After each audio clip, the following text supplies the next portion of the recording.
قرآن کی کاملیت پر بنائی گئی ویڈیوز کے بعد ہمارے ذہنوں میں یہ سوال موجود ہے کہ ہم نماز کیسے پڑھیں گے۔ ایک پل کے لیے سوچیں، ہمارا یہ سوال کس سے ہے؟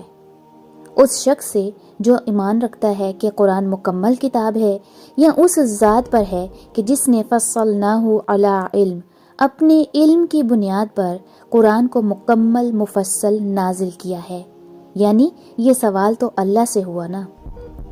اور المیہ یہ ہے کہ ابھی تو ہم نے قرآن کئی سالوں سے الماری میں رکھا ہے، اور جن کتابوں سے ہم نماز پڑھ رہے ہیں ان کے نام بتانا تو دور کی بات، ان کی کبھی شکل تک نہیں دیکھی، اور فکر اس بات کی کھائی جا رہی ہے کہ نماز کیسے پڑھنی ہے۔